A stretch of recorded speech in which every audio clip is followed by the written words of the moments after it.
Nigel Farage joins us here on the sofa. Thanks for coming in.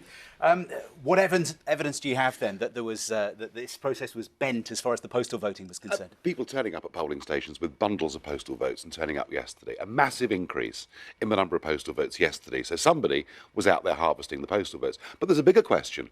Why do we have postal voting on this scale at all?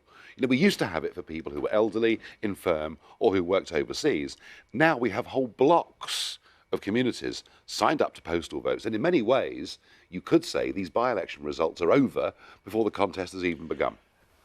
Sour grapes? No. Bad loser? No. Look, I've said this at every single by-election for the last 3 or 4 years. Yeah, but you've said it every time you've lost. You've used this as an excuse in South Thanet, and they said that, you know, they found no evidence at all. I didn't mention it in South Thanet at all. I'm talking particularly about by-elections.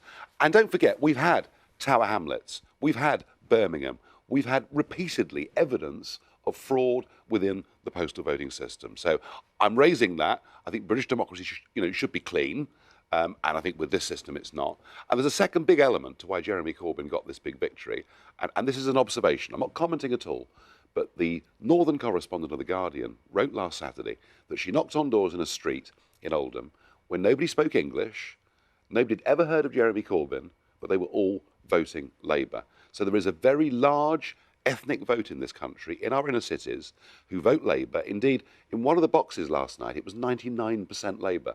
And almost the electoral process is now dead in those areas. It's democracy, isn't it? Everybody has a vote.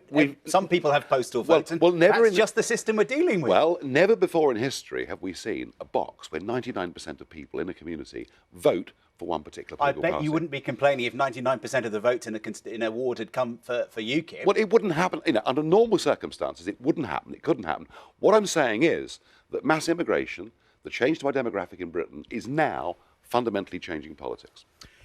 The fact is, isn't it, you should have done much better. Even if there hadn't been postal voting, you're 10,000 votes behind Labour. If you can't win this seat after the week Jeremy Corbyn's had, you're not going to win any seat in the north of England, are you? Well, there is a 7,000 vote block of postal votes in there. Take those out, and it's quite a close contest. Well, it's still 3,000. Yeah.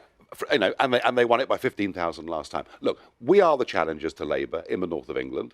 You know, we've pulled way ahead of the Conservatives. The truth is, Labour is still a long way ahead of us. You know, I accept that. I'd like to have done better. Yes, I'm not saying the result could have changed, but I am saying the postal voting system is widely open to fraud, and that there is now an ethnic element to British elections that we've never quite seen before. You'd said this was a referendum on Jeremy Corbyn's leadership of the Labour Party.